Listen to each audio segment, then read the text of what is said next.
Okay, so ito lang yung ano natin, Davao City Coastal Road, Junction to. First glance, no? Ito yung first time natin na makapasok dito na area. Sa likod, lagi naman doon sa kabila, papuntang sa may ano, Bukana area trading. Pero dito na parte, yung portion hindi pa masyado. I mean, first time.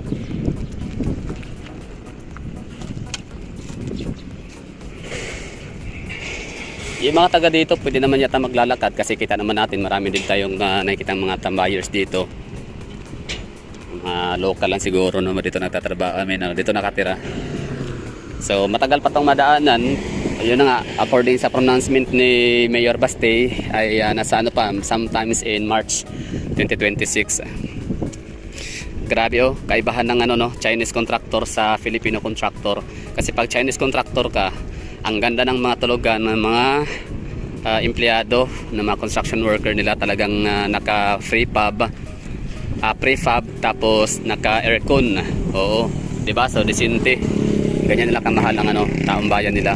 They love so much their people. Pero pag Pilipino, alam niyo kung saan nakatira yung ano, mga construction worker sa construction site. Diyan lang sila nakatira sa mga scrap, ang ano, yung mga pinagtatagpi-tagpi, mga yero or mga kahoy, ganun, mga plywood.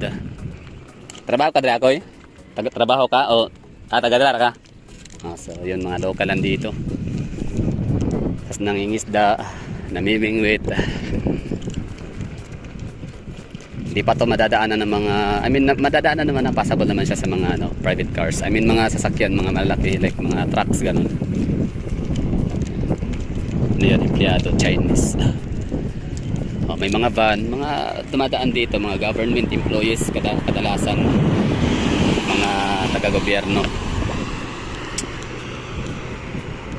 police, AFP, City TMO, mga taga-City Hall.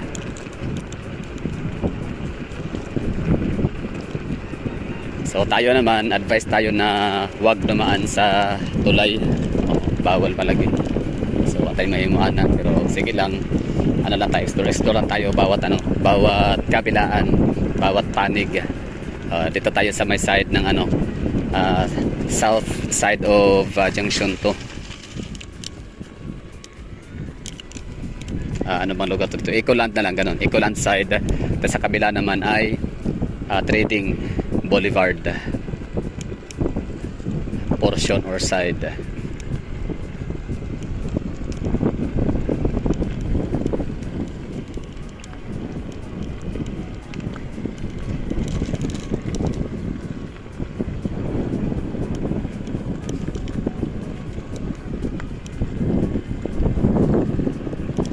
May mga nakakadaan naman na dito, depende na talaga sa ano no, sa gagamiting baraha. Marami tayong mga siguro ano, government pa rin sila. Pero hindi rin kasi mga ano naman sila, ano, mga nagre-release lang, nagba-vlog ng mga sa Facebook din yan. Marami tayong mga nakitang napapayagan silang dumaan. Okay, so nakalagpas na tayo sa Bukana sa may unang tulay. Ito palang Coastal Road Junction to, daming tulay. Actually sa buong Coastal Road, daming tulay dito ng mga maliliit gaya nun kasi ang daming tatad nga ng ilog. I mean, tatad ng ilog ang Davao City downtown area, pero yung ano, tawag dito. Basta may mga ano sila, mga rivers, mga creek, marami no. Mga malaking canal, creeks from bahayan papunta sa dagat. So syempre ano yun, natural yun na nag-i-exist long time ago na, thousands years of existing na yun sa lugar. Kaya kahit anong mga human development projects or human develop project, talagang ano yan sila, mag-a-adjust, di ba? So ito yung Bukana Bridge. Hindi tayo makakalagpas dyan kasi nga bawal.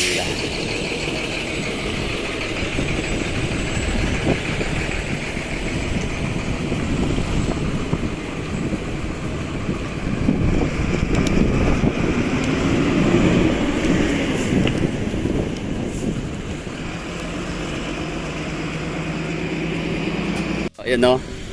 Ito yung hitsura ng tulay.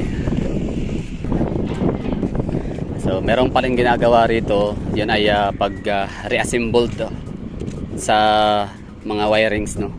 Reassembled or batawag dyan, basta inayos sila. Kasi yung time na dapat opening, no, December 15, yung kuryente nasa labas pa daw. So pwedeng galawin ng mga bata, mga tao, di ba? Alam natin mga bata, ano talaga yan, no? Medyo curious.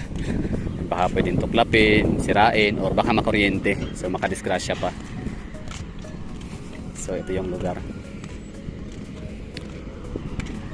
May mga ano yan, no? Mga official ng mga taga-contractor, Chinese contractor. So okay yung ilaw naman, kuryente lang talaga yung ano dito, problema kulang. So yun po yung latest update natin dito.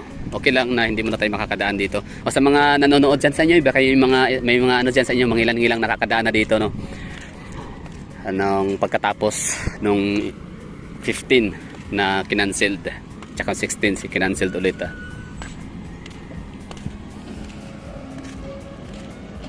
So hindi natin kita yung ano, pinaka-view ng tulay kasi nga may mga heavy equipment, dump trucks. Grabe, ganda, oh. Uy, may bahay pa doon sa unahan. Ay, sorry. Asa ba yung ano natin? Ayan. May bahay doon sa unahan. Yan yata yung mag-asawang matanda na dati na nakita natin dyan. Nakausap na yan na nga, i-demolish sila. Pero andyan pa rin sila, hindi sila demolish.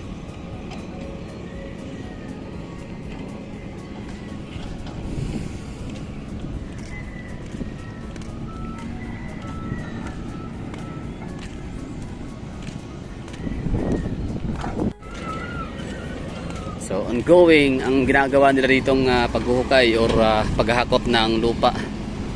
Saan kaya itatambak yan? Baka sa kailangan ano, base, ano. Ganda, no?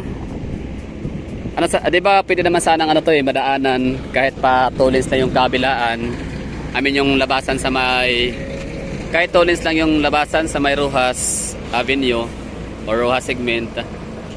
Okay lang yon, basta dito sa simula pa lang magtotolins na rin, di ba? Kaso hindi natuloy. Pero okay lang yan, no? O nga naman talaga sadyang napaka premature nung opening na yon. Pilit nga talaga siyang, pilit na pinilit. Kasi hindi talaga siya pwedeng buksan kasi nga unang-una Davao City, kilala talaga ang mga Duterte sa trabahong pulido, trabahong solid. Kilala ang mga Duterte sa trabahong pangmalakasan, no, na walang back job, pang world class na talaga yung resulta. Hindi kagaya sa tawag nito sa kay Bongbong Marcos na basta na lang makagawa ng proyekto, yan na, okay na, solved na. Ayun, bumalik si Kuya dahil ibang lane ang kanyang dadaanan or magtatanong sa gwardiya. Dito siya na lane, hindi siya tumuloy, tanong muna, tanong. So ibig sabihin talaga dito hindi pa lahat pwedeng makadaan, no? Piling-pili lang, yan ang mga government employees, mga red ang plate number.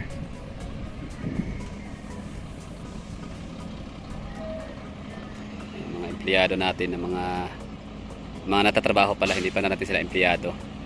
Empleyado sila ng People's Republic of China na sila pinadala sa Pilipinas para magtrabaho.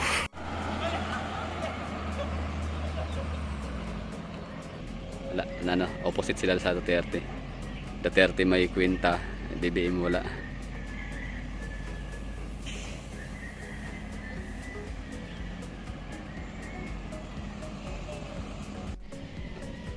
So mula dyan, biyahe tayo pabalik sa Junction 1.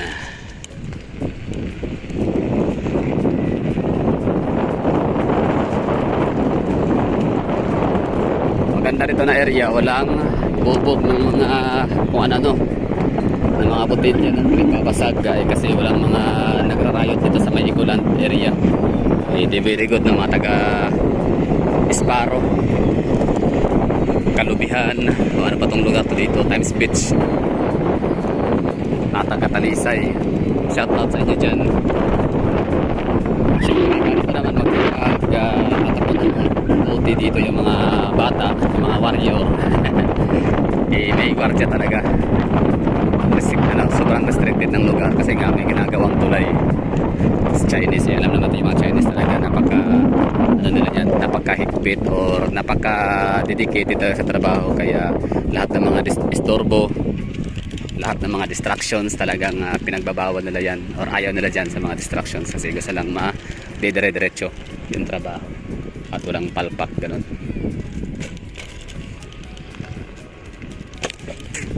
Galing, sige lang Davao City, keep ano lang tayo mga taga Davao, keep busy lang, no? Patuloy natin yung ating mga monkey business natin, busy-busyhan monkey business, so let's get busy na lang. Tapos isang araw, ayun, Marso na pala, so yun na yung time na matatapos na talaga yung ating pinag-aantay na exit and entrance area sa may Rojas segment.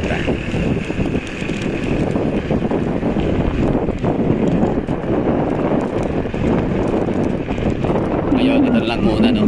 Cutting trip lang muna tayo dito. Hindi natin makuha ma-vlog ng buo yung biyahe natin mula sa pinaka-entrance hanggang pinaka-dulo ng Rojas. Malay natin magsasabay ang magkasabay na bubuksan yung segment 2 or junction 2 and junction 3. Although walang update dun sa junction 3 na yun kung anong merong ganap nila doon sa lugar.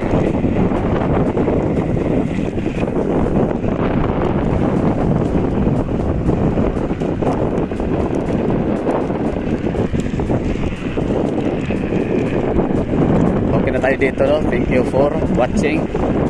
And I have to say bye-bye. At meron pa tayong pupuntahan ating lakad. At marami tayong mga ganap sa Christmas party, Christmas event at kung ano pa.